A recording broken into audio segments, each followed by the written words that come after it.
this morning. So, okay. So today is March the 6th, March the 2019. It is 2 days before your race, 3 days before your race on Saturday at, where are you racing? Madera Speedway. Madera Speedway, and you are racing in the, Junior Light Model Division. you're going to have to speak up. Late model You want me to yell? division.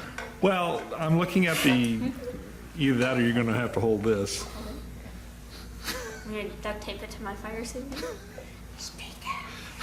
Should you talk? So we're having lots of fun here. So this is Becky Sheldon, so Becky, tell us why you're here. I heard about you through the grapevine. I love racing. I wanted to sponsor a girl, but a racer, not just a girl on the track who puddles around at the back. And I knew you weren't one of them. I was introduced to who you were by a friend of mine named Daryl. He's an amazing man. And I thought, I gotta go meet this girl. And then when I met you, I thought, well, yeah, okay, I gotta sponsor her too. So that's why I'm here. So Sheldon Tax Preparation is the sponsor for this particular race, this coming race, and so hopefully, where you go? Yes, there you go. It's all over the hood, and so everybody watch for that. And Becky does taxes, of course. She's here in Bakersfield. And how do they get a hold of you? They can call me at 661-978-7184. I'm in the middle of town, and I'm open for appointments all the time. All right. So, you being the racer and having to put money into the car, explain how important sponsorships are to you. Sponsorships are really important because racing is it's not cheap, and it gets very expensive when damage comes to the car. So we are looking for sponsors. We have a great one on the hood. So I'm counting on there not being any damage happen to the car. Well, I have a good feeling that will be good. So, anyways, thank you for coming on board for a race, and definitely appreciate your support. And You're welcome. More later. so, all right. So let's talk about the last time we interviewed you was before your championship race at Willow. was that Willow? Yeah. I thought it was even before KCRP. It was that week before the final race, and you won the race, and you won your championship, and became the winningest driver at KCRP in the history of KCRP. That's pretty cool. What does that mean to you? I mean,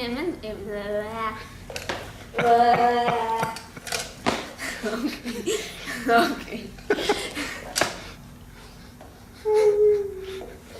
We have bloopers from her previous videos. This will hit the blooper reel. Oh yeah, and then it'll be used for blackmail. Really blackmail, video that about one. it. No.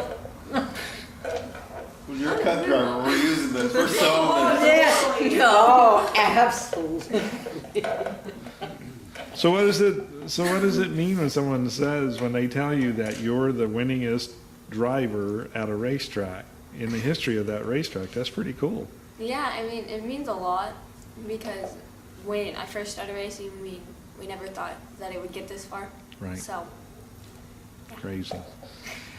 So, okay, so you won the championship at KCRP, and then a few weeks later, you raced at Willow Springs, and you didn't win that race, but you did win the championship.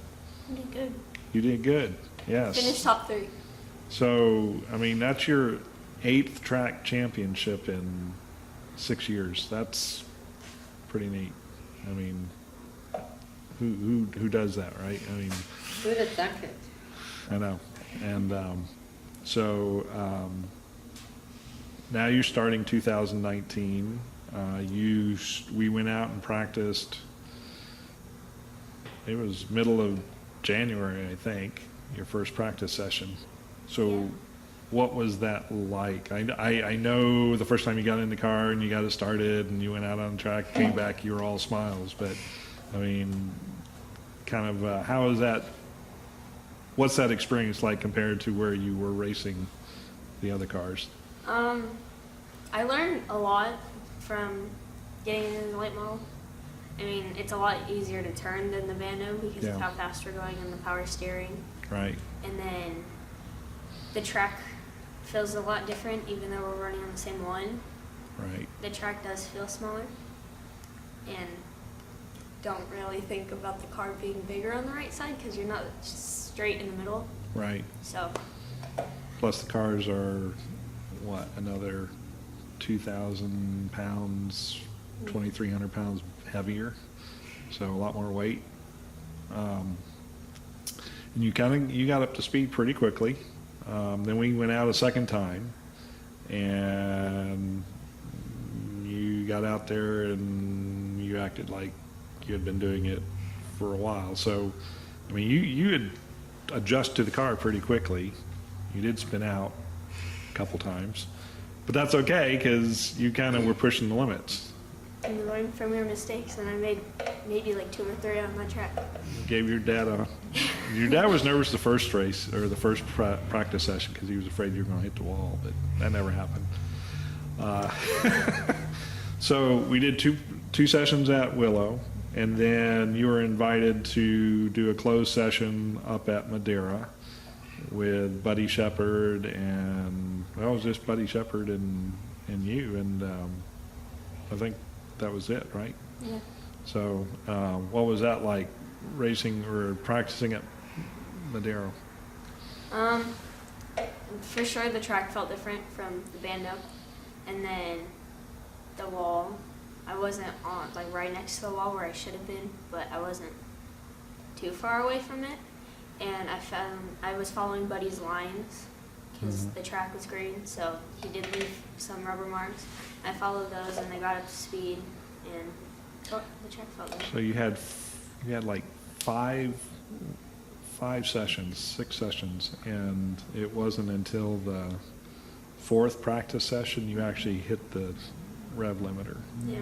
Yeah. And I spun out. Yeah. But that's okay. You hit the rev limiter, which is important because that means you got some speed, and you're only like 5/10 off the fastest time out there. So, but the car wasn't necessarily rolling through the corners as well. And we brought the car back and did some work on it. And you went up there 2 weekends ago, something like that. And it was a evening practice session, so a little bit different, a little bit colder. And there was 5 to 8 cars on the track. So how'd you feel about that?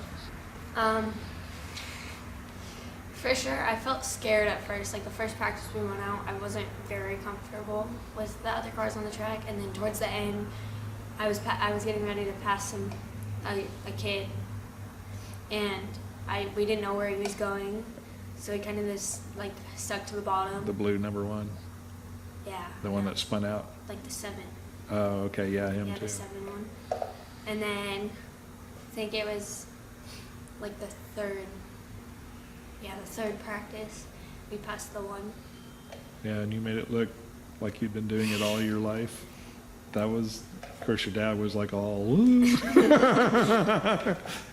But that was pretty cool. You got up to speed pretty quickly there, and I think you were one of the fastest cars there. Nobody was really running away with it, and so this weekend you're going up Friday. You're going to practice on Friday, and then be ready for Saturday. And big event, big first race of the season, televised, all of that fun stuff.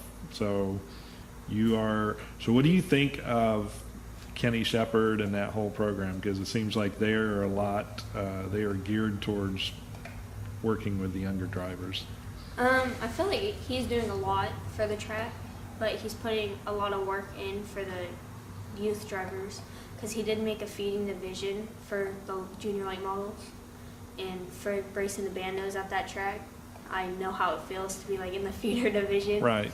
And we were watching the practice, and those cars, the bandos get up to speed, like they're up there. Yeah. They're not just slow on that track. Oh, yeah.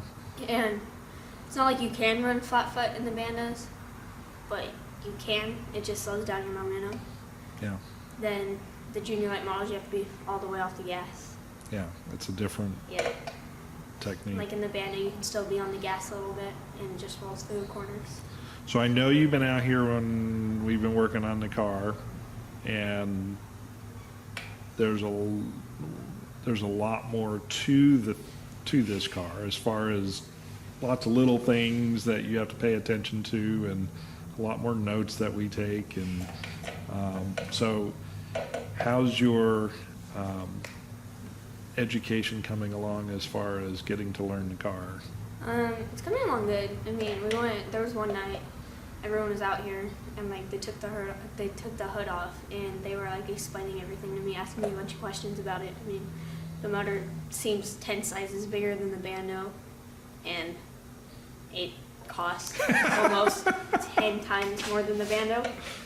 And when we were looking at everything, there's for sure more parts on it, and Yeah. there's a lot of grease and oil.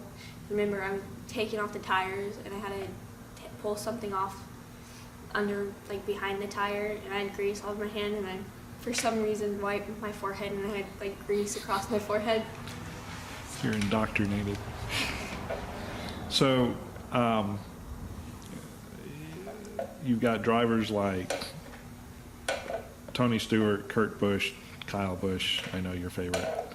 Not really. But even Derek Thorne and these drivers, I think one of the things that makes them great at what they do and how good they are as drivers is because they worked on their cars. They got to understand what the different things on the car do and how it affects their handling. So like when you weren't going through the corner as well, I don't know how it felt to you. I know you were kind of tight part of the corner and loose part of the corner, but it just, from our vantage point, the car didn't look good. It didn't look like it rolled through the corner as well. So we brought it back to the shop, and then we worked on the bump steer. Of course, you weren't out here doing the bump steer, but we adjusted, or we looked at how the camber was reacting to the compression and so on, and found some problems, made some minor adjustments to it, but made a huge difference in the car, and it looked way better on the track the second time you went out there. But little things like that can make a huge difference. And then, of course, your driving style, you don't abuse the car. I mean, you look at the wear on the tires, and you have consistent wear on the tires, and it's a lot to do with your driving. So every driver is different, and you set the car up for that driver. But it seems like the car was pretty well set up before you started driving it, but you've adjusted to it really well. So that's good. So what, I don't want to go all evening, but what would you like to say to, you want to tell them about you got a new website? Yeah. I got a new website up. It tells about when I started racing, how long I've been racing for. It shows a bunch of pictures and why the car is pink, or was pink. I mean, it's white right now, but Got pink letters. yeah, there's like pink tape on it and everything. But So it's KercieYoungRacing.com, right? yeah, Yes. Everything is Kercie Young Racing. Kercie Young Racing on Facebook, Kercie Young Racing on YouTube, KercieYoungRacing.com for the website, which we're going to do a bunch of different things for the fans and for the sponsors. And I think we're going to have merchandise. People can get Kercie Young stuff, numbers and whatever. Hats. That's right. And we got some autograph cards we just got in, so we're going to get you set up for the season. Anything you want to say to the fans and your sponsors? And I'd like to thank all my sponsors and everyone who's added names on the car, and my mom and dad for working on the car and staying out here late. Daryl Curtis for everything that he does to this car and on Facebook. And to the fans, thank you for voting me. For Oh, that's love. right, fan favorite. Ah, Woohoo! And you walked away with that one. I mean, you were in the back and you came to the front. yeah, I didn't know about it because I went to bed, and then like they posted it, and I was like maybe like in 6th or 9th or something like that, Yeah. and we started posting it on Facebook. We just went up, and then this one guy like caught up, and it kept going up. Like we would keep switching. It was fun. That was pretty cool.